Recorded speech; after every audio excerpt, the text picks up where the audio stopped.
Okay, we'll call this meeting to order of the Villa Park Village Board on September 11th at 7 p.m. Clerk Kornecki, please call the roll.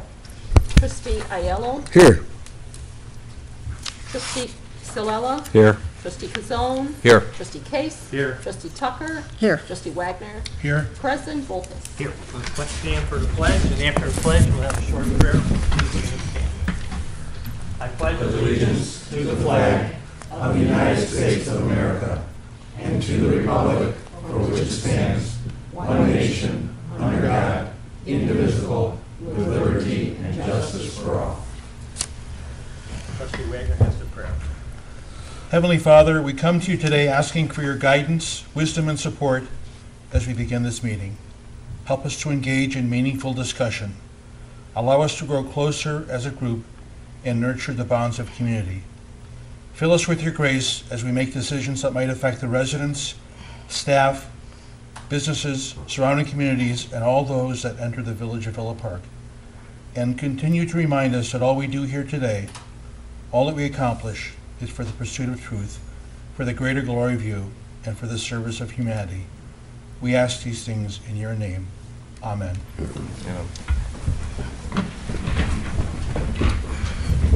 Okay, we're going down to number 3 on our agenda. Clerk Kornecki, do we have anybody want to make any public comments on non-agenda items? I have no one for agenda items. All right. We'll go to number 4. Do we have any amendments from the agenda? Any of the board members have any amendments? Seeing none, we'll move down to the audit presentation.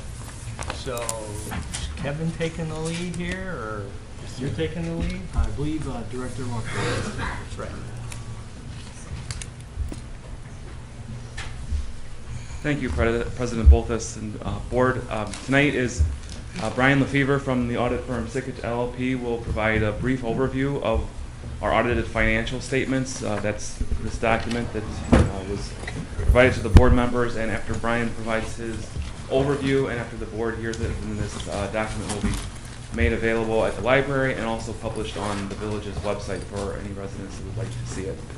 So without further ado, I'll turn it over to Brian to provide some highlights. Well, on behalf of Sikich, I'd like to thank the President and the members of the board for inviting us to present some brief comments on the comprehensive annual financial report, and then also answer any questions that you might have. So the comprehensive annual financial report, or CAFR, for the village's April 30th, 2017, is in 3 sections. There's an introductory section, a financial section, and a statistical section. The financial section is what's required under statutory requirements to have an audit of the financial statements completed. What makes it that comprehensive annual financial report is the information in the introductory section, and then also the trend information in the statistical section. Within the introductory section, the 3rd page is the award that the village received for its CAFR, if you will, for the fiscal year ended April 30, 2016. This comes from the Government Finance Officers Association. It's the Certificate of Achievement for Excellence in Financial Reporting, and this is the highest level of financial reporting within the local government community. And the village, that was the 30th year that the village had received this award consecutively, so you should all be proud of that. We encourage you to continue to participate. I know the village plans to submit this report as well to the GFOA. Within the financial section, the 1st page is the independent auditor's report. This is where we've given our opinion on the financial statements. In order for us to give an opinion on the financial statements, we're required to follow 2 sets of standards. One are the auditing standards issued by the AICPA, which tells us the types of procedures that we need to perform when we're conducting our audit. And then the 2nd set of standards are the financial reporting standards issued by GASB, the Governmental Accounting Standards Board, that tells us what the CAFR needs to look like. So once we follow those 2 sets of standards, we can then issue an opinion on the financial statements. We've given an unmodified opinion, and what that means is that the financial statements are prepared in accordance with generally accepted accounting principles, free of material misstatement. And this is the highest level of opinion that you can receive on your financial statements. You might recall last year that there was also a compliance or single audit of the village's expenditure of federal funds. That occurs anytime that you expend more than $750,000 in federal funds. In fiscal year 17, while you had a lot of projects going on, some of those projects are in the fiscal year that you're operating in now. So the level of federal expenditures was right around $550,000. The reason I bring that to your attention is because most communities your size are not having these dollar amounts of projects going on in their communities. So that's kudos to you and to your staff that have these projects that are being approved by state and federal agencies, because we're not seeing those types of grant dollars come into a lot of our other communities that we work with. After the independent auditor's report is the management's discussion analysis. This document is written by the village. It's the executive summary of the CAFR. If you don't read anything else in the CAFR, I would encourage you to read the MD&A. It's also where you should refer your constituents to, along with that annual budget document, because this kind of goes hand in hand with that, explains a lot of what's going on in the finances of the village. The first audited financial statement, there's two statements, a statement of net position and a statement of activities. Those are required by GASB. Those are what I like to call the global view financial statements. It takes all the funds that you budget and appropriate for, puts them all into one statement, and includes the capital assets and long-term liabilities of the village as well. You might recall last year was the first year that the net pension liability of the village's pension plans, IMRF, police and fire pension, were reported on the financial statements for the first time. And this is what causes the net position, if you will, to be a negative amount. And that's happening at the majority of communities that we work with as well. But sometimes people like to know what those negative numbers on a statement mean relative to prior years. The last thing I would bring to your attention would be the general fund. The general fund's operations for the year had an increase in fund balance of just over $500,000 for the year, with an ending fund balance of $9,300,000. What that tells you, that increase in fund balance tells you that you're structurally in balance. You can afford to provide the services that you're providing in your main operating fund with the revenue streams that are coming into that fund. Like I mentioned, those are the highlights. In conclusion, the audit went very smoothly. You have very professional staff, worked well with our team, and we enjoyed working with the village, and I'd be happy to answer questions that you might have. Trustee Wagner. Just one observation on the report about the TIF funds. I would have liked to seen maybe a map. If it was there, I didn't see it, but a map and maybe a description of the TIF area. Okay, there is a separate document that goes to the comptroller's office that has those Okay. kinds of I details. know, so yeah. Yep, it's just not in the compliance opinion, but you do raise a good comment. We had unmodified opinions on compliance with your TIF districts as well. Trustee Allen? How many towns and villages do you have that you guys audit that are under 100,000 citizens?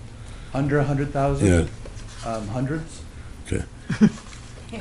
Of those hundreds, do you see, what's the variation in net funding for pensions? So in terms of it depends on whether you're On a talking percentage about basis. like the funded status of those Sure. plans. Percent funded, if you will. I can't remember the last average, like there's Well, not actually an average, is information it? out of the Department of Insurance, but like anything over 50 to 60% funded these days is, pretty well-funded plan for police and fire, especially with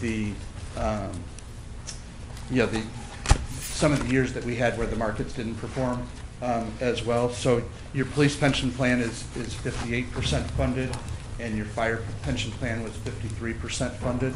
So it's pretty comparable to what we're seeing in other places. Are there some higher? Yes, but there's some a lot lower as well. Do you know of any in particular that are really well funded? Yeah, I mean, there's ones out there that are very well funded. Ones that I can look to? I mean, you want me to name communities? If you wouldn't mind. I mean, you could look at the city of Naperville's financial statements on their website and see. Okay, no, let's see go- what let's they're go- doing, But that's not, I don't think that's an apples and. Right, let's go to towns and villages under 100,000 now. Brian? Yeah. Right, I think the attorney or wants to chime in here. sure. As I work with Sikich all over the state. The reason we really can't answer your question, as curious as I would be too, is because the statistic as to the percent funded is with regard to your liability. Right. So I'll go into a town that's, 20 years old, and they're 100% funded. Well, everybody on their force is 25, and so consequently, so even finding the percentages that you're asking about doesn't really tell us. So what, I think I could factor that into my analysis and deduce for myself that a young town would be very well funded, and I think I would factor that into my thoughts. But so I you think don't know what, the so I think age what of you their should force. do, though, I appreciate that I'm not looking to, if you what have. I'm looking to you have do some is help. communities- If you have some communities in mind, almost every community anymore your size, or even smaller, has these documents posted on their website. So they're easy to find. Just click finances and you're gonna find their audit report. And you'll be able to look very quickly to, after the notes to the financial statements, and find the schedules that show the funding of other communities as well. Has anybody done that already? What's that? Has anybody done that work already? So I don't have to do it? I'm just saying, if you had specific communities that you were looking for, that you would find to be comparable to Villa Park, that might steer you in the right direction. But And what I'm asking is, are you aware of any entities that I can go search? Because they've already done that kind of search for me, Right. and I can use their work rather than me having to go to 87 different communities to figure out Yes. Yes. the same information. I mean, the State Department of Insurance does a report that has all the funds of the state. And they also have an annual convention of the pension fund trustees, et cetera, and they give it to you, and they give you percentages. And that's how I started out, by going to that every year, and I could never correlate the age of the force versus the percentage funded, and so I gave up on it. Okay. That's what I'm sharing with you, because you could have a very an older force, or then you can have massive retirements or deaths Sure. or whatever, and Right. then have a very young force, and suddenly you're higher funded. I will tell you this, and I work for 50 communities all across the state, 40% is the average I'm finding in terms of funding.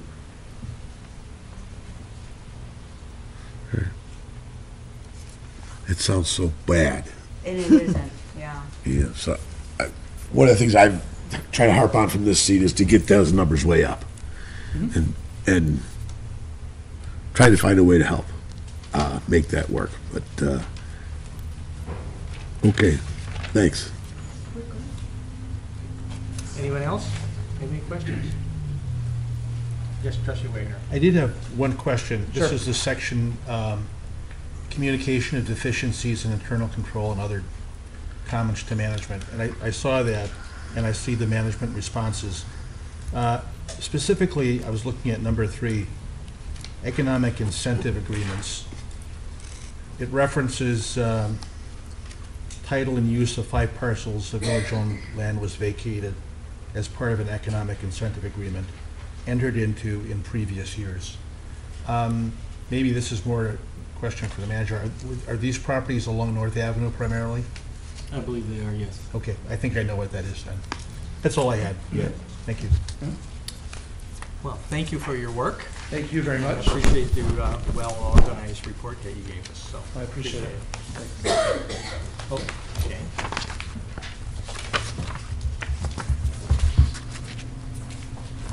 I just wanted to, before we end this conversation, I want to say thank you to Brian and his staff, but also to say thank you to Rana, our accountant. She's here. She heads up a lot of the accounting that goes along behind the scenes with this, and all of the staff throughout the village. We couldn't do our financial reporting without nagging them for lots of reports and information throughout the audit process, and definitely without the support of the village manager and the board for us to be able to put together the full comprehensive annual financial report. We appreciate being able to do that. It serves as a resource for not only for us, but for the community members and for when we go out to borrow money on the bond market, having documents like this and having the support to be able to do this is very important to those particular processes. So we do appreciate being able to do that. It does take a lot of work, but it is definitely worth it when we get the GFOA recognition, and when we get the successful financial reports that we get from the bond rating agencies and things like that. So thank you to everybody that participated throughout the process. So thank you. Yeah, thank you and your staff for that. So, appreciate it. Okay, we'll move on to the consent agenda. Item A is the minutes from the board meeting of December 4th, 2017. B is the minutes from the public hearing on December 4th, 2017. C is the bill listing for the week of December 4th, 2017 for a total of $3,526,675.57. Do we have a motion for the consent agenda? Trustee Kazone? Mr. President, I'll make that motion. And a second. Trustee Case? Second. Any questions? Seeing none, roll call on that, Okay, please. trustee Wagner, Yes. trustee Tucker, Yes. trustee Salella, Yes. trustee Aiello, Yes. trustee Kazone, Yes. trustee Case, Yes. President Volkes. Yes. Item 7 is the first reading of an ordinance of the Village of Villa Park, DuPage County, Illinois, amending the Villa Park Municipal Code relating to sexual harassment policy. Manager Keenan. Thank you, Your Honor. Public Act 100-0554, which was signed into law by Governor Rauner in November, requires local governments to take formal action to adopt sexual harassment policies. The village has policy written on the subject in its employee handbook.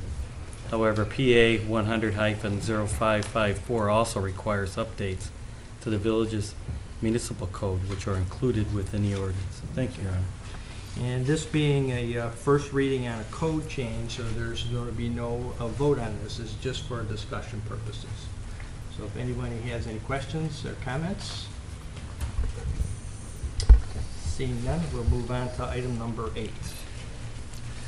Ordinance of the Village of Villa Park, DuPage County, Illinois, granting an amended special use for the expansion of the public library at 305 South Ardmore Avenue. Manager Keenan. Thanks, Your Honor. The petitioner is seeking approval of an amended special use for the expansion of the existing public library located at 305 South Ardmore Avenue. At the public hearing held on November 20th, 2017 before the Zoning and Planning Commission, no one spoke in opposition, and the Zoning and Planning Commission unanimously recommended approval of the special use request. Thank you, Your Honor. I know the library has a little presentation they want to make. We will need a motion on this, correct, though? Attorney? President. Yes. So let's have the motion first so we can have the discussion. Trustee Wagner? I'd like to make that motion. Okay. Do we have a second? I'll second. Trustee Kazan? Cielo? Okay. So the library's here, so please state your name for our clerk to record. Ted Stromswold with Williams Architects. All right, I'll try to keep this short, but please ask any questions. Sandy, do you want to move on to the next slide? Okay, the project is based on a referendum that was approved back in April. It's a 9,200 square foot addition to the existing library and then a complete renovation of the interior of the library done in 2 phases. It also adds additional parking, a drive-up book drop, and then an outdoor reading and program area. And like I said, it's phased construction.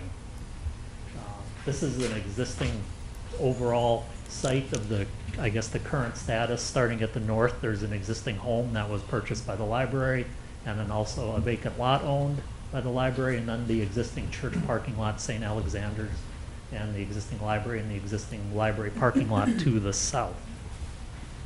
This is the new arrangement of the site. The library did a property swap with the church, and so they're going to take over the existing library parking lot and vice versa.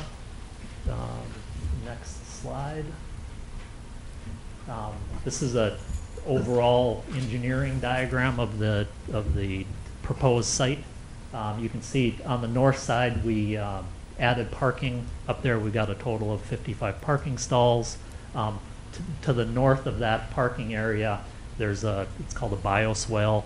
It just filters rainwater. The site kind of runs off to the north on that side.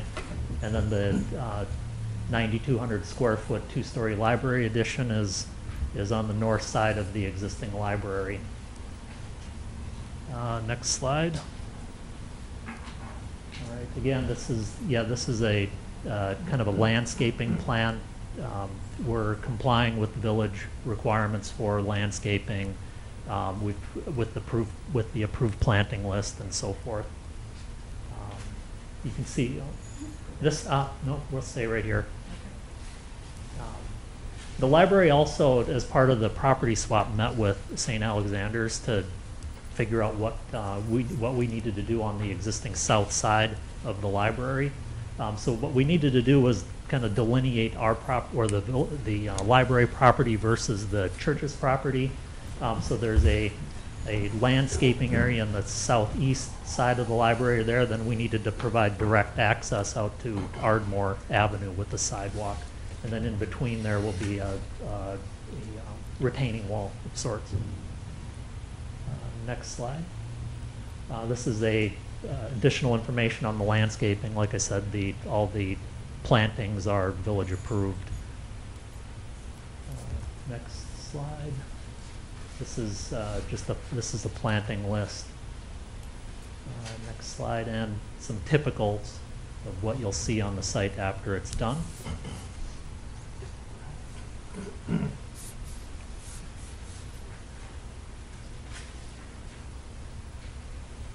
And now the fun part. This is the new entryway. This is the northwest corner of the library. You can see it's the entry expression is metal panel, which is matching the work that we've done on the improvements to date. Off to the left side is the other metal panel expression. There is the book drop to kind of emphasize the two entry or the 2 points of connection to the outside of the building.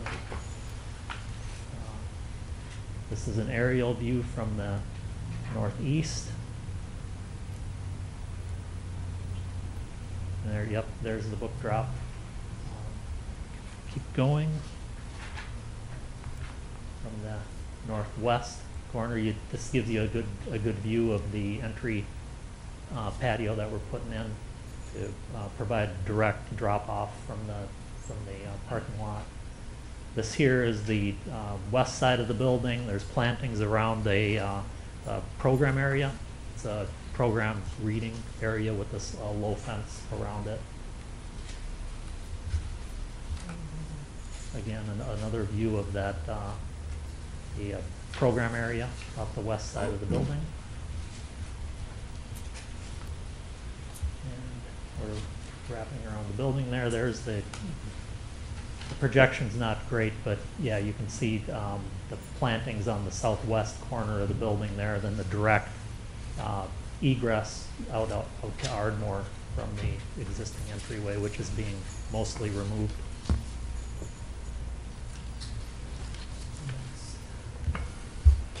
And a close-up of the program area. Most of the glass is being removed in that area. All the glass and frames around the entire building are being replaced.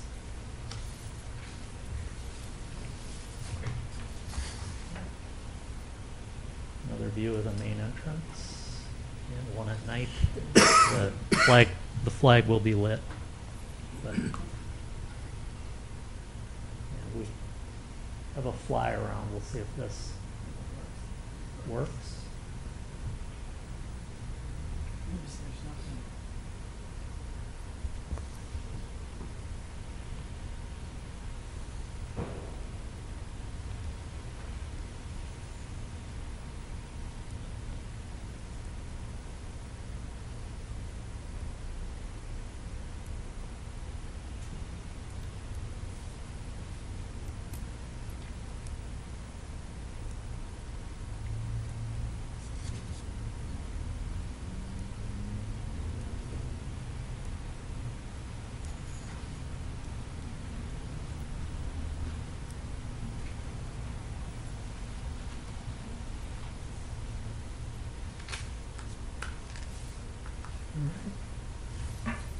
think that hits the high points. If there's any questions. I think it looks really nice. You did a nice job. Thanks. We're I'm really just happy anxious with to it. see it when it's complete. Yeah, So, starts in March. Am I correct on the Trustee east side Tucker? of it? I'm sorry. yes. On the east side of the building where Oh. St. A's is here and the library's here, it's still open between the two? On the east side of the building? Correct. Yeah, that's open. I think you could see it in the aerial or What, the yeah, when fly I've around. seen There's it, the fly around, so Yeah, it's that's- still completely open so that people can get through from Yes, that yep. part to the library on the back side, everywhere walking behind it? Yeah, Okay, because I saw the fencing, but that's farther down, correct? yeah. Okay. And the other question is, you have a landscaping person for the trees being put in on that property? A landscape, yeah, we have a landscape designer. I just that- wondered, because some of that, I noticed the trees were in the parking lot area, and I'm they- curious if they're planning ahead for when those trees get big, Oh, to not destroy the blacktop of the parking lot? yeah, I'm sure, yeah, they would have to have that. Because I Those noticed there islands was are pretty. a lot of Yeah. trees that they had planned there, but they're also in the parking lot area, and whether they get huge Yeah. to destroy the parking lot, if they're planning ahead on that. Yeah, the library board had talked to them, to the landscape architect about that, Okay, yes. You don't want yeah. to disrupting the asphalt. 30 or 40 years later, they just kind of grow up and take care of your asphalt parking lot. Yeah. Anyone else? Got a quick. At the planning and zoning meeting, there was the north adjacent homeowner had some questions about, I think, drainage. Have those all been taken care of? That, I'll have to double check with Okay. the person. I see in our office. Director Grill is nodding, so it's all been taken care of. Yeah, I believe Okay. it has been. And, Okay. oh, I forgot to mention, I was told to specifically bring this up, but we're putting in a fence. Saw it on Yeah. screen. Okay. Yeah. Good, thank you. Thank Just in you. case. I just want to know what your take is on something that I read in Forbes magazine. 5 to 15 years, libraries will pretty much be extinct. Just want to know what your take is on that. I think libraries are changing. Oh, well, somebody's point of Yeah. view on that. Libraries are changing their focus. Sandy, feel free to jump in on this, but they're- Sandy, you'll need to go to the microphone. Yeah, we can't, folks at home want to hear you say it. It's amazing the foot traffic that we have in and the number of people who come in and use our internet stations, who use our wireless, who are just there. And some of it is social and programming, et cetera, et cetera. So we're changing, libraries are changing, and we're meeting the needs of the community. And this facility will really help us do that because we're seeing more and more bodies come into the building. It's pretty amazing this past couple weeks. So yes. they're also wonderful places to bring your kids. It's a free, you've already paid for it. You might as well come to the library, right? Yes. I guess I would disagree with Forbes. I know you can't believe everything you read online, but it's just something, it's funny how that would come up. People take on it. Yeah, and we're helping people with gadgets, with their smartphones and downloading the apps that we have, like Transparent Languages, Hoopla. All this stuff can go streaming on your phone, but people need assistance in accessing that information. So we do a lot of one-on-one. Especially when we get older. I just go to my kids for that. That's right. There you go. So, I have a couple questions. Sure. Not so much with the architecture of it. The homes to the north, the one you bought, and you had the empty property, maybe this is more for Patrick Grill. The zoning on that has to change? Special use, or is this, that's covered under this here? There was a previous special use that was approved for the library when it was initially built. This is an amended special use. Okay. Because the underlying zonings are what? R2, yes. Oh, excuse me, Right. R2. Correct. And then all this property transfer, does the library take care of notifying the county of the transfer of from St. A's to the library and that, or does the village handle that? Your attorney, the library's attorney? Yes, the library's attorney, we've taken care of all of that. The swap is done. And we've been working with the church on making those changes that we put in the land exchange agreement with the Right. diocese. So we moved the handicap parking, we got rid, the flagpole is gone, one of the bicycle racks are gone. So we're making those changes to meet our end of the agreement. Okay. And then the paperwork with all the agreements, does the library keep that, or does the village get a copy of that? It's paperwork? library. Okay. Just want to make sure all the things are where they're supposed to be. So, Exactly. because really, you're part of the village. Right. So I was wondering if that comes to the village also or not. What do you think? The deed to the property should be in the village's name. The deed was turned over to the library building's deed was turned over back in, Ray Repsearch was the village president. They signed that over to the library board. There was a big discussion right before the renovation in 95, 96. See, I would think that that should be. We can under we can village's provide a name, copy yep. of it. No, I mean, the only issue is you're not a library district, which is Right. fine. However, so for that reason, you're not a separate corporate entity. Right. So how can you hold title? Yes. The village turned it over. To whom? The library board. I think we ought to work that out. We'll look into So- it. Okay. I'll get your I just want everything to be Yeah, clear it's and. not an issue, it's a legality Right. prospectively, it wouldn't change You know Right. Ken. But It about wouldn't change anything. 20 know years Ken. down the road, though. It would I change, want everything to right. be clear, Right. so. But you understand what I'm saying? Yeah. Trustee Wagner. Hopefully this is getting too deep into minutia, but I see the white reflective roof on both roof sections. Am I assuming that it will be some sort of vinyl or rubberized roof Yeah, system? we're working through that Okay. right now, actually. There's a couple options, there's EPDM, which is usually black but can be white. There's TPO, Okay. which is usually white but it's a little, when it's wet, it's slippery. So we're working through that as the design goes. There's really no price difference between those. It's more of a preference or an energy issue. And how will the addition affect the current HVAC system? Will it? The current HVA system is being completely removed and Okay. replaced. That's all I had. I know that this will make the library more energy efficient, from what I've heard. So that's a good news. That's all I had. Thank you. Anyone else? I was just going to kind of wonder where we at, what's coming up next and when.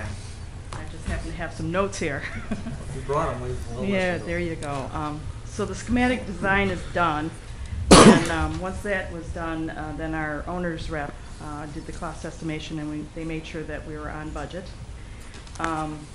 As of today, Williams Architects have completed 90% of the design development.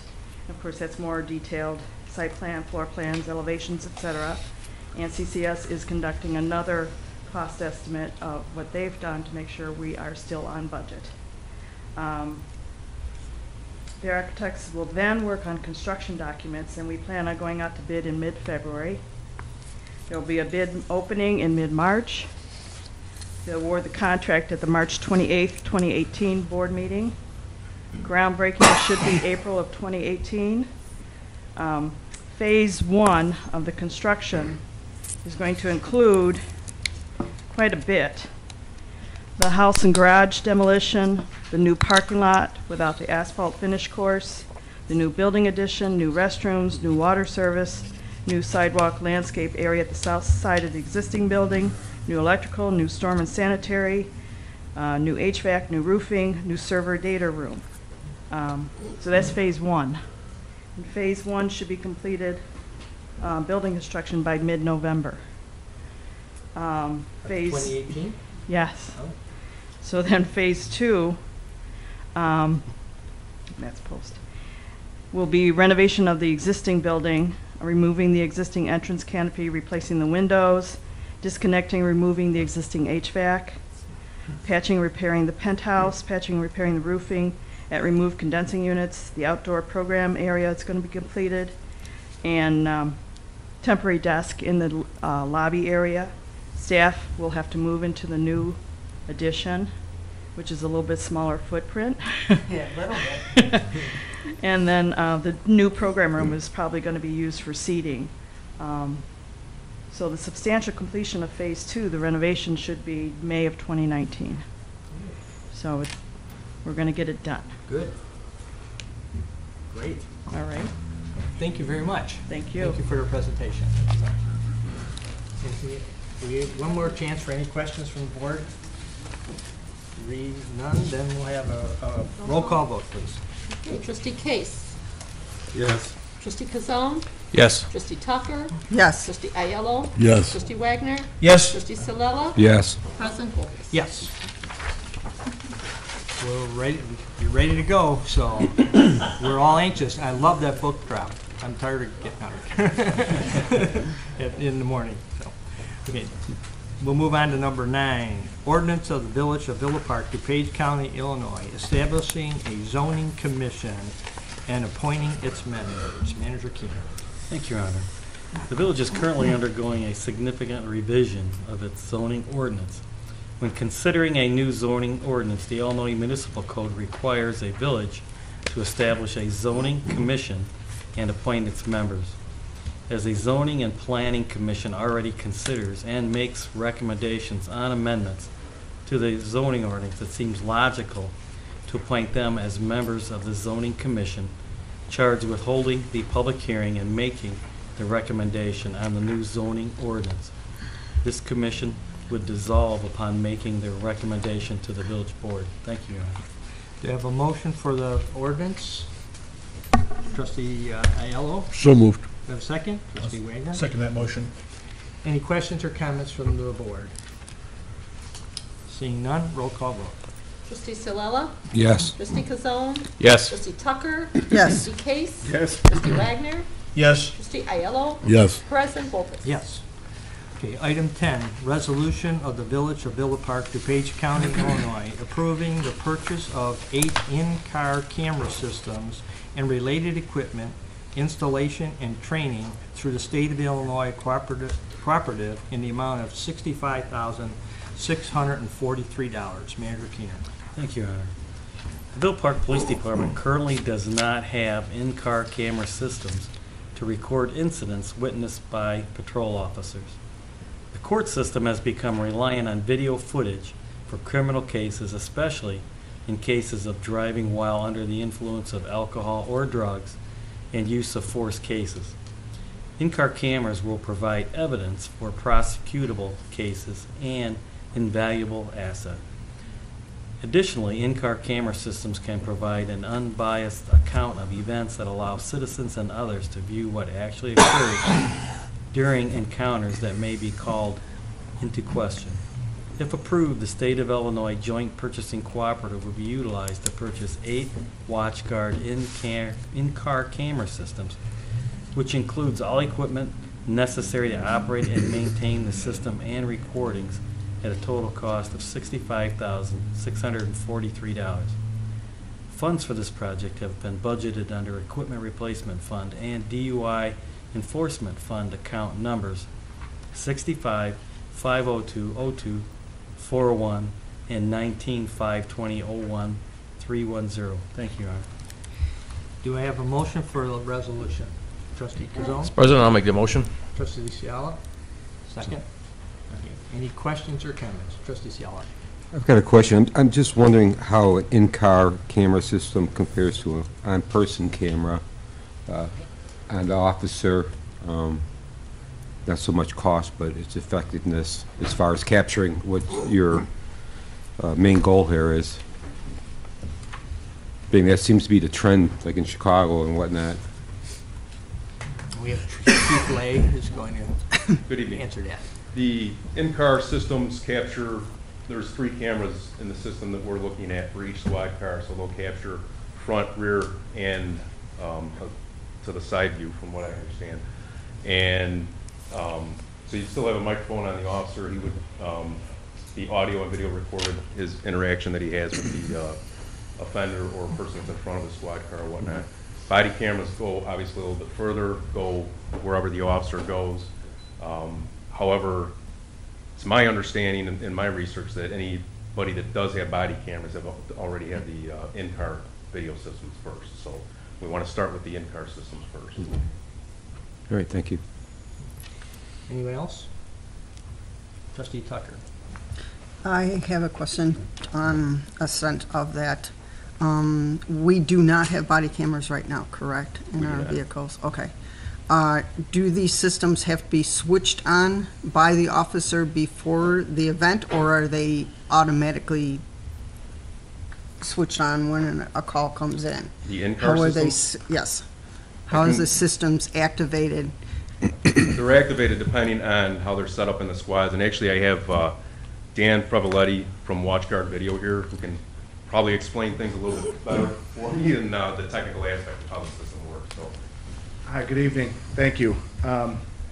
The system comes with triggers, so there's wiring within the system that allows for triggers that automatically start the camera.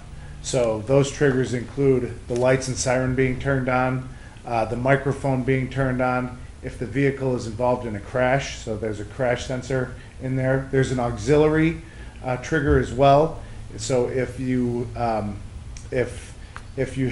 there's a canine vehicle, those canine vehicles typically have door pops that allow the dog to come out. That could activate the camera.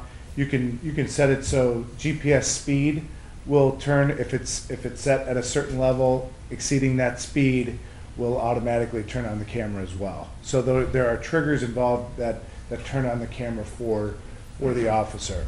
In addition to that, each system comes with something called pre-event recording. Pre-event recording allows that there is going to be a designated period of time. So that could range from anywhere from 30 seconds to 2 minutes that the video actually remembers and goes back. So if you think about the case of an officer who goes through an intersection and gets hit broadsided, obviously none of those triggers that we talked about other than the crash sensor will turn on. But the video knows, okay, I'm going to start that recording actually 30 seconds or whatever that time is previous to the actual trigger being turned on.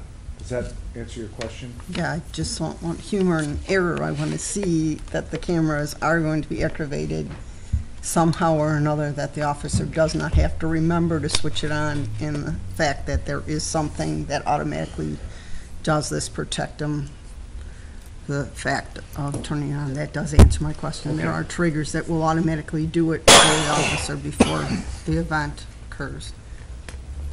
The other question on the warranty that you have a 1-year warranty on it.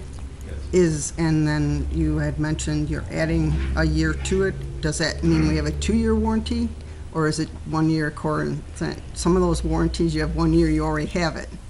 Dan has explained it to us, and he can probably explain it better, but the first year comes with the system, and then we would budget for it. It would start in calendar year 2019. Okay, so you would purchase the warranty after the first one's gone into effect, not at the time that you purchase the equipment? Right. Okay. And the third question I have for you is that the reenactment program, that for this, is that a software update or an electrical update that we're doing, a maintenance thing that every year has to have? I take it's the update to the program itself. I'm sorry, That you what was put the in name the of budget. what was the name The of question program? was that there will be a software type update or electrical update to it, that we're going to pay a maintenance. I noticed in the budget that we're budgeting for the maintenance type thing on it. Is that an occurrence that will happen as a warranty effect, that as long as we keep the maintenance thing, the equipment will be updated, and if it becomes outdated, will that be covered in that update? Yes, any of the software update, I think that you're speaking about. So we have two different warranty items. So there's the hardware warranty that is year over year that you mentioned first.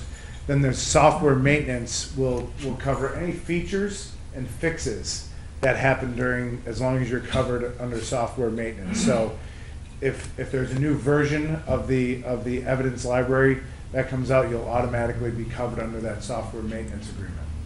Okay. Warranties for repairs and the maintenance ones for the updates. That's correct. Okay. That is all the questions I have. Okay. Trustee Rayburn. My question is more about, are there legal requirements as to how long we have to store this data? And do we have enough, I guess, space, or I guess we could store it in the cloud, but are there laws regarding that? That was gonna be one of my questions too. You know, where's, this is 65,000 is just the start, you know, we're gonna have to have storage capabilities, and the more so you have to keep it for I don't know how long, so we'll let you take it from there. Sure. The what's been quoted on there is a server, so your storage will be on site. So that server has roughly 50 terabytes of storage, which will provide you with plenty of storage for several years of use. And I guess the best way to think about it would be a comparison. The city of Aurora has 120 of these units. They have had these for 10 years, or excuse me, they've had these for 6 years, and they just passed the 10 terabyte mark in storage based on their storage policies. So I see probably different lengths of time for storage depending on the village I go to. I know the state of Illinois, in regards to storage, typically likes to keep everything 90 days. So from the traffic warning to anything that might happen that's recorded with those triggers, they want to keep for 90 days. After 90 days, anything that's a felony or going to be used as evidence should be kept for roughly 1 year. After that is what I see. Obviously, if it's something of homicide or any of that nature, any of these videos have the ability to be burned to a disk and stored, forever. This, you will not be using the cloud on this system, but you will have the capability to make copies and store these in a way that they can last as long as you need them to last. If I can add on to that, one of our plans for our policy for storage is any arrest that is made that uses these camera systems will be burned to a DVD and then logged into evidence along with any other evidence that pertains to that case. Yes. Just one last question. Since we're going to have all this data coming in and storage, will this require us to put on an additional person or can existing staff handle the whole management of the system? It's one of the things we're working with as far as some of our reorganization of our personnel, that we will have personnel available for any extra FOIA requests that come in for the video services. Thank you. That's all I had. But that was just for the FOIA request, but is there some physical thing anybody has to do after those recordings are made for the actual storage of them, or is that just automatic? It wouldn't be any more than a typical arrest for any other video that's used or any other type of evidence that they would log in as far as an arrest. Okay. Just in case. How many different brands, companies make this product? Sure. There's a bunch. So there's probably a dozen. So that of manufacturers of in-car videos and body cameras. Maybe more so body cameras recently than in-car video systems. Anyone else? Trustee Allen. If we have a felony case and we need to use your recording, is the state's attorney bringing you guys in to prove up the recording, or are our officers going in to prove up the recording? We get recordings from various sources for many types of cases, and we've never had that question. It's the recording is what the recording is, and as long as we can prove it up testify ourselves. to where we got that from. Good. Trustee Cielo?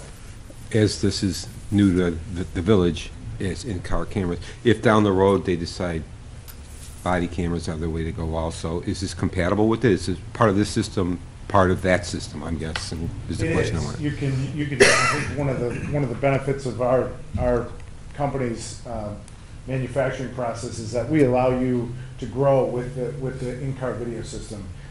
As you mentioned, body cameras are kind of new to the scene. We're one of the very few manufacturers that has the ability to integrate a body camera at a later date to the existing in-car video system. So there will be no need to change the in-car video system because you wanted to add body cameras. It would integrate with that existing system. Thank you. If I could, I would like to add that WDG McCann has worked very closely with Brian Sawyer, the IT director, and they've done a lot of research into the specific system, and that was one of the main things that they were focusing on. Is we have a feeling those will be coming, probably a mandate down the road, and we want to be able to tie them in, flawlessly. Who does the installation in the cars? Our fleet will do the installation along with the way they do the lights and everything else. They will be trained by staff from WatchGuard. And the projected date when you'll start installing them? You said they wouldn't even ship until after the first of the year, so as soon as we get them, we've got a car lined up and ready to go. It would be 8 cars if I read this right? 8 cars. Patrol cars? Yep. Any other questions? Roll call vote. Trustee Tucker? Yes. Trustee Aiello? Yes. Trustee Case? Yes. Trustee Wagner? Yes. Trustee Salella? Yes. Trustee Kazone? Yes. President Bowles? Yes. Thank you. Thank you very much. Item 11, resolution of the Village of Villa Park, DuPage County, Illinois, revising the Villa Park Employee Handbook. Manager Keener. Thank you, Your Honor. Public Act 100-0554, which was signed into law by Governor Rauner in November, requires local governments to take formal action to adopt sexual harassment policy. The village has policy written on a subject in its employee handbook. However, the handbook requires updating to be fully compliant with the new law. Additional housekeeping changes are also being made to the handbook, which covers topics such as whistleblower protection and sick leave. Thank you, Your Honor. Do you have a motion for a resolution? Trustee Aiello? So moved. Do I have a second? Trustee Wagner? I'll have to second that motion. Any questions or comments from the board? Guess this piggybacks on an item we had earlier with the code, so, okay. That's it? Roll call. Trustee Kazone? Yes. Trustee Tucker? Yes. Trustee Case? Yes. Trustee Salella? Yes. Trustee Wagner? Yes. Trustee Aiello? Yes. President Bowles? Yes. Item 12, resolution of the Village of Villa Park, DuPage County, Illinois, authorizing the engineering service agreement with Christopher B. Burke Engineering Limited for the Second Ave Combined Sewer Separation Community Development Block Grant PR project at a cost not to exceed $45,100. Manager Keener. Thank you, Your Honor. Staff proposes the combined sewer separation of North 2nd Avenue between Holly Court and Division Street. The village expects to receive up to $549,000 in Community Development Block Grant disaster recovery funding for construction of this project. Christopher B. Burke Engineering Limited of Rosemont, Illinois has submitted a proposed engineering services agreement to provide Phase 2 design engineering services for these improvements at a cost not to exceed $45,100. Cost would be allocated to account number 83-502-04-292 in the wastewater fund combined sewer separation.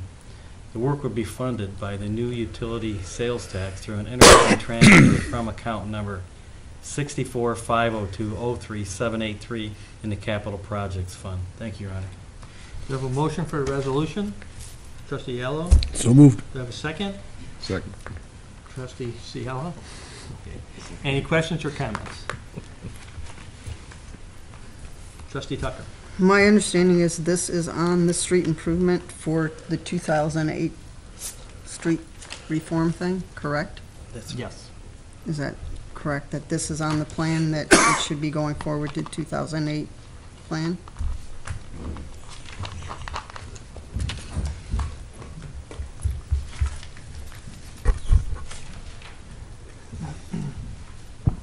As with can you hear me?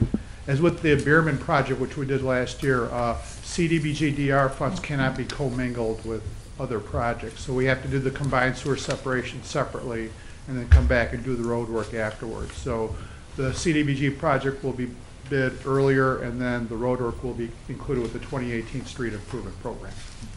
Thank you. Any other questions or comments? Trustee, whatever your name is. Hello. How do we do that? Do we just stone over it before we come back to do the road? Yes, basically. We don't rebuild the road. And then, No, yeah, no, okay. it's just a trench. All right. I didn't think so. Had to ask. That's all I have. That's it? Roll call vote. Trustee Case? Yes. Trustee Wagner? Yes. Trustee Kazone? Yes. Trustee Ayello? Yes. Trustee Salella? Yes. Trustee Tucker? Yes. President Bolton? Yes. Item 13, resolution of the Village of Villa Park, DuPage County, Illinois, approving a change order number 4 for the contract between the Village of Villa Park and Orange Crush LLC for the 2017 street improvement project for an additional amount of $87,889.18. Manager Keenan. Thank you, Your Honor. The village has a contract with Orange Crush LLC of Hillside, Illinois for the 2017 street improvement project. During construction, it was determined that several additional project efforts were necessary. These efforts included the lowering of 2 water mains, the modification of a segment of storm sewer from round pipe to elliptical pipe, the installation of an underdrain, the replacement of several lead water services, and the replacement of several additional sanitary sewer services. The net amount of proposed change order number 4 is an addition of $87,889.18 for an adjusted contract amount of $2,482,262.52. The cost of this additional work will be paid out of the Storm Water Fund account number 68-502-10299, Water Supply Fund account number 82-502-02401, and Wastewater Fund account number 83-502-02401. Thank you, Your Honor. Do I have a motion for the resolution? Trustee Kazone? Mr. President, I'll make that motion. And second, Trustee Case? Second. Any questions or comments? Trustee Tucker? Okay, my understanding, this is an ongoing thing with Orange Crush. Seeing this is the 4th change order we've had with them through 2017. How many other projects do we have with them in 2017?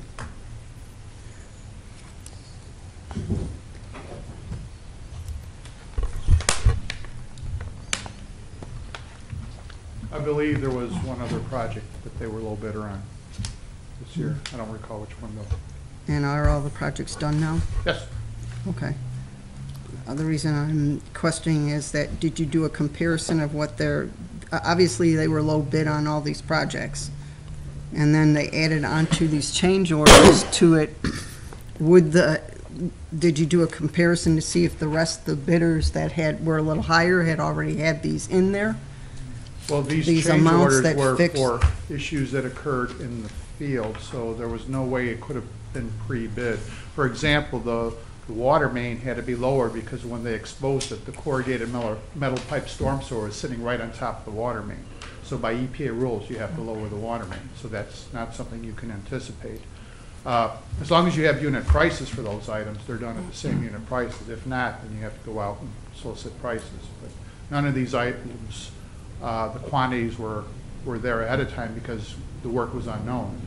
The sanitary services, we just had additional residents come forward and request through participation for services to be replaced. The elliptical pipe was actually to avoid a conflict with two gas mains. We had to get it in between 2 gas mains, so we chose this route rather than waiting for NICOR to come back and relocate the gas main when the project was already underway. So those are some examples of why these occurred in the field. Unforeseen situations. That is correct. Anyone else?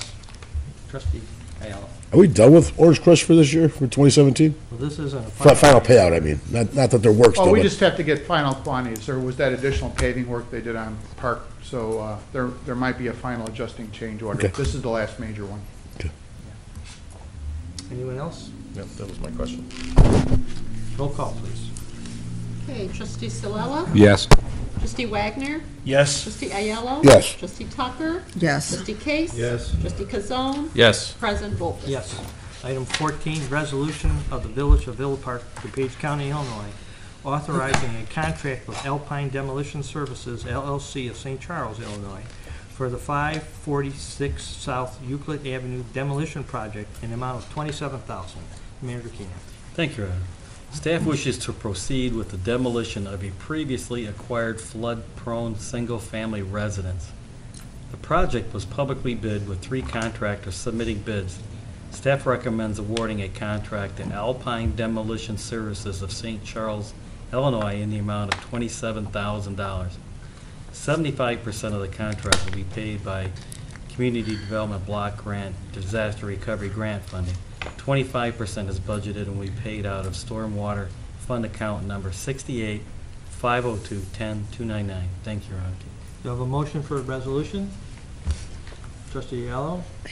So moved. Do I have a second? Trustee Wagner? I'll second the motion. Any questions or comments? Trustee Ciala? Once the demolition is complete there, is there any plans in the future for that property? Is it going to remain vacant, or?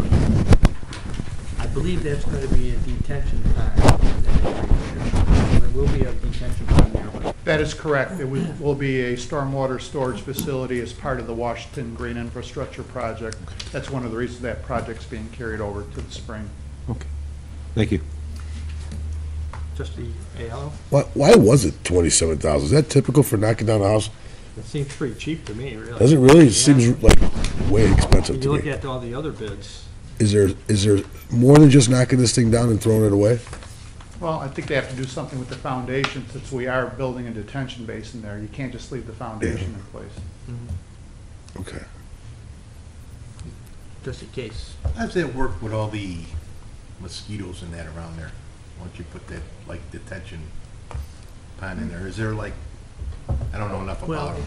that It won't pond be a wet holding bottom pond. water. No? It won't be wet. No? It Okay. just- At least that's not what we're planning. Yeah. When it just, it'll fill up when it rains, and then they'll release when the rain stops, and the sewer system can take it. I mean, Okay. stormwater I don't know system. enough about it, I know I used to live right next door to that, and I used to know there's like a miniature Salt Creek running through there, so. The intent is to reduce the amount of standing water.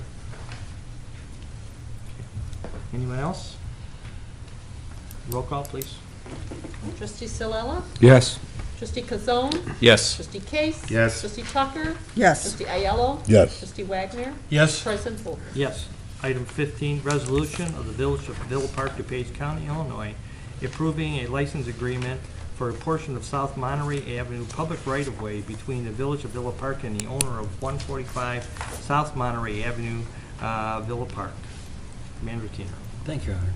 A property owner located 145 South Monterey Avenue wishes to pave and maintain a parking area in the South Monterey Avenue Parkway, west of the building located at 145 South Monterey Avenue. A license agreement is needed to grant the property owner permission for the proposed construction, maintenance, and continued use of the right-of-way. Thank you, Your Honor. Do I have a motion for the resolution? Trustee Ciala? So moved. In second? Trustee Kazone? I'll second that. Any questions or comments?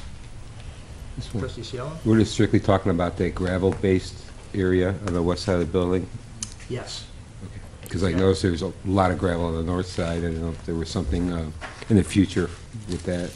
I think the north side gravel area, that's his private property. Okay. So he's only asking to be able to pave the public right-of-way. In front of the building. Mhm. Mhm. Thank you.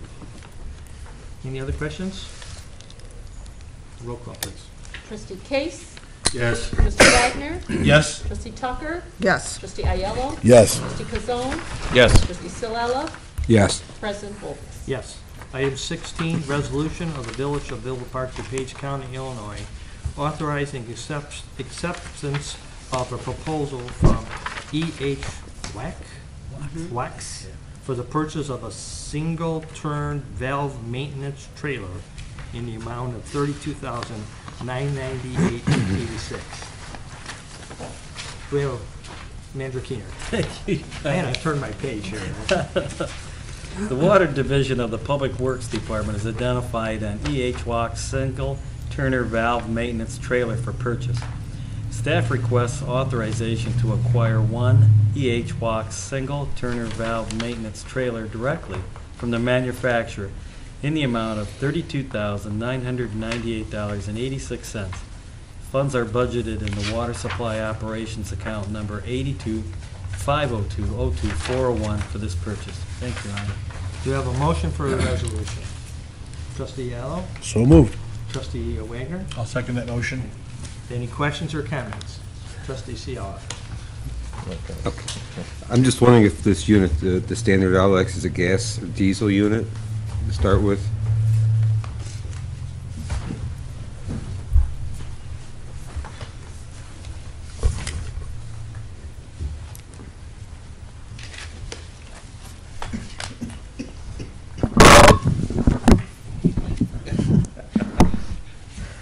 Good evening.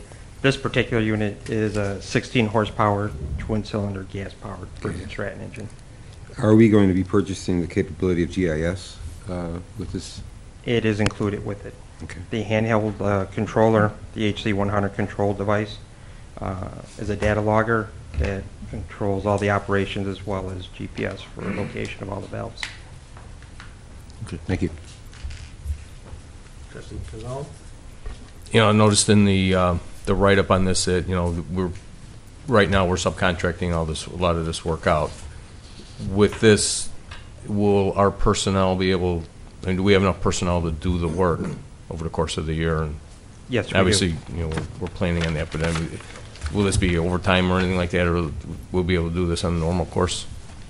I would say probably a majority of it would be on standard time. There might be an opportunity for some overtime, but past years, it takes approximately a crew probably a month or so to exercise. We have approximately 1,000 valves in town. Okay, good, thanks. Anyone else? Trustee Wagner? Thank you. I saw in the memo that we have over 1,000 water valves. How often do they have to be exercised? It would be nice to have them exercised annually. Past years, we were budgeting every other year for an outside agency. And just for my own information, so when you say exercise the valve, you're making sure the valve turns and it's free of any corrosion, et cetera. Is that correct? That is correct. Okay. That's all I had. Thank you. Anyone else? One more question. Yes. How does this compare to a truck-mounted hydraulic unit? I know this has the capability of vacuuming and power washing and whatnot, but there's also vehicle-mounted, which would eliminate the trailer. That is correct. This particular unit does not have the Vactor mounted. The Vactor mounted attachment was approximately $70,000 to keep budget down.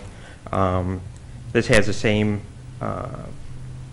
torque capacity as a truck mounted unit, so it has all the same features and capacity, so there's no difference compared to this particular unit than if it was mounted in the back of a I'm just thinking for ease of operation, you're pulling a trailer, you're trying to coordinate the location of this piece of equipment behind a pickup truck, when a truck-mounted hydraulic system is all in one. You put the truck where you want the valve unit to be. No, that is correct. I mean, obviously a truck mounted, you have the definitely convenience. This here, it has what one of their patents is, their mechanical arms that has between a 4 to 9 foot reach. That is, it has like a free mode on it where you're able to easily adjust that over the top of the valve. And then it has actually like a brake system that prevents that from then moving and allowing it to apply that much torque to open and close these valves. Okay. Anyone else? Seeing none, roll call. Trustee Case? Yes. Trustee Kazone? Yes. Trustee Tucker? Yes. Trustee Silella? Yes. Trustee Wagner? Yes. Trustee Ayello? Yes. President Bolton? Yes. Item 17, Clerk Kornicki, do you have anyone from the public with a non-agenda item they'd like to address? Yes, we have Mr. Joe Amori. Would like to address something regarding Metro Station, the St. Charles Bridge. Okay. Hi, good evening, President Baldius, members of the board. My name is Joe Amore. I've lived in 309 East Maple Street in Villa Park here since 1989. Previously, I lived at 115 East Division since 1986. These two items I'm bringing to your attention are not anything other than information that you may already be aware of. They share a common thread, which would involve possibly having the village coordinate with the RTA for resolution on these items.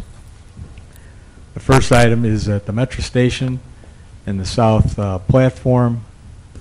The Union Pacific Railroad instituted a project to better coordinate train movements about a year or so ago, and they enclosed the shelter for the passengers on the south platform.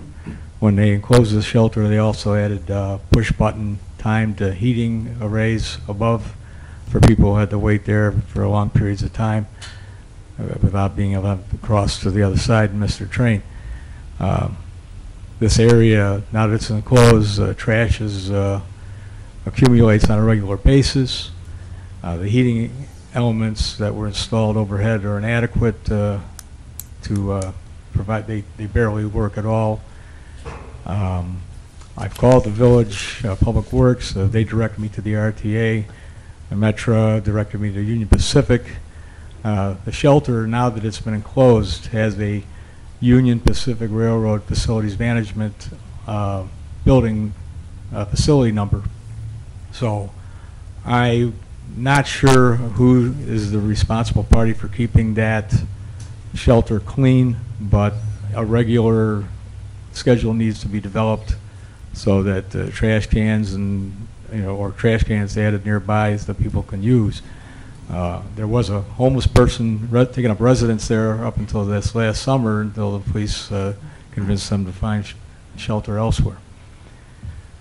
The second item is the weight restrictions over Salt Creek on the St. Charles Road has caused the Pace to reroute the 313 bus, which now completely bypasses the Villa Avenue Business District and does not travel down Washington Street to Westmore any longer.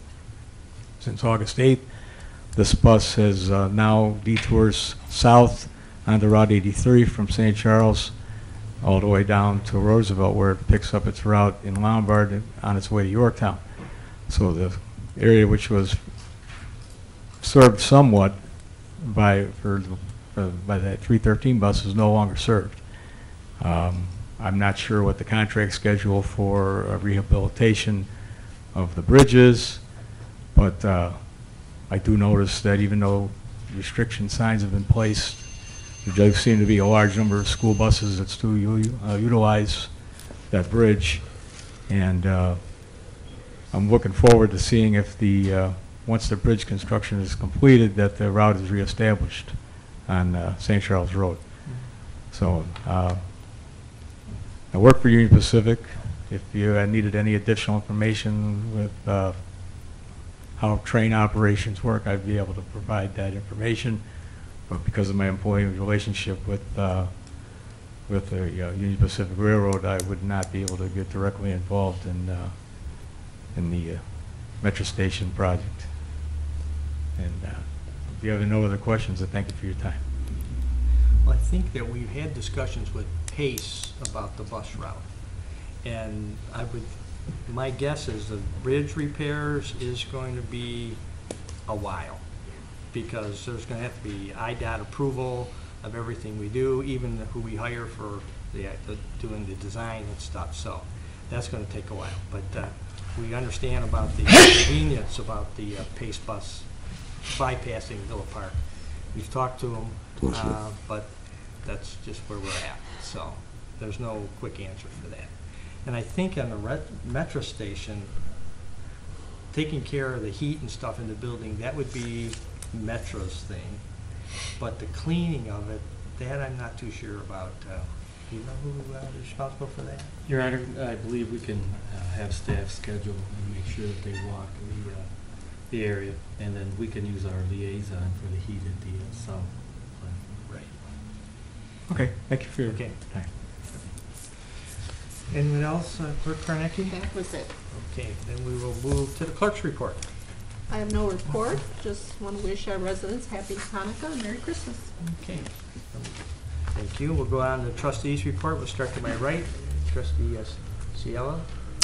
No reports this evening. Trustee Kazone. No report, just happy holidays, Merry Christmas, and Happy Hanukkah to everyone. Enjoy your holiday season. Thank you. Trustee Case. Happy holidays, that's it. Thank you. Trustee Ayala. Happy holidays is good. Sounds like a good thing. I received a couple of emails, and I was asked to, or I felt obligated to point out, we are not reopening Lufkin Pool next year. So a couple of emails that came in that said to us, or to me, from the residents that felt that we didn't publish that very well. So I'm going to mention that at least once a month until everyone recognizes next year that, holy cow, the pool's not open. I don't know that staff really wants to. I don't know that the board really wants to publish it any more than it's been published. But I think we do have an obligation to get that word out. So for my part, pool's not opening for Lufkin Pool. Have a good holiday anyway. And staff, I want to thank you guys for something that this accountant pointed out earlier, that we do get more grant money relative to our size compared to other towns. So I appreciate the effort that takes. Is, I'm sure, a lot of detail that I'm glad you're doing and I'm not. That's all I have. Okay. Thank you. Trustee Tucker. I have nothing more than to wish our staff and the residents of Villa Park a happy holiday. Trustee Wager. I just had a couple things. The meeting for the Traffic and Safety Commission, which was supposed to be tomorrow evening, has been canceled. The Environmental Concerns Commission will not be meeting this month. And also, likewise, wanted to wish everyone a Merry Christmas, Happy Hanukkah, and a Happy New Year. And that's all I had. Thank you. President's report. Couple things. Just want to remind everybody that our next village board meeting is on January 8th. So this will be the last one in this calendar year. Also on January 6th is a Saturday. That would be our next coffee with the board. So we're got a little time lap in between the meetings there. So, and also, just want to wish everybody a Merry Christmas. Also, slow down. I know there's a lot of commitments, on us right now for parties and family commitments, but enjoy the season with your families. So, with that, we'll move on to the manager's report. Thank you, Your Honor. Just again, want to say happy holidays to staff, the board, and folks at home, and everyone. I know it's going to be a quick season. I can't believe Thanksgiving's gone, and Christmas is just a few weeks away, followed by New Year's. It's going so fast.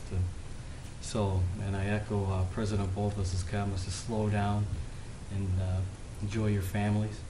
And Your Honor, if you would like, I maybe have a comment or two about the pool. Yes, please. Thank you, Your Honor. Yes, I've been kind of tracking the emails as well. And so staff and President Bolthus, we intend to put out a letter along with a pool planning brochure that's been drafted, redrafted, and drafted a number of times, and place that into a future water bill, so it is sent to all the residents within the Village of Villa Park. The cover letter will notify them that the Lufkin Pool will not be reopening in 2018 and give some reasons why. And then later on in the cover memo, it will call attention to the pool planning brochure, which is a brochure discussing moving forward with possibly a pool and/or recreation center, or a recreation center and/or pool. All depends on, as a citizen, what you're looking for within the community. And so that'll be coming soon, again, within the envelope with the monthly water bill. Thank you, Your Honor. Thank you. Okay, we'll move on to the next item, executive session, 5 ILCS 120/2, C1, personnel matters, C2, collective bargaining matters, C5, purchasing and lease of property, C6, sale and lease of property, C11, pending litigation, and C21, discussion of closed session minutes. Do I have a motion for executive session? Trustee Zone? Mr. President, I'll make that motion. Okay. I'll second. Trustee Seala, second. Roll call for that. Trustee Wagner? Yes. Trustee Aiello? Yes. Trustee Tucker? Yes. Trustee Case? Yes. Trustee Salella? Yes. Trustee Kazone? Yes. President Bolton? Yes, with that, we'll go into executive session. We will not be coming back, and again, have a wonderful Christmas this year, and Happy New Year. Thank you.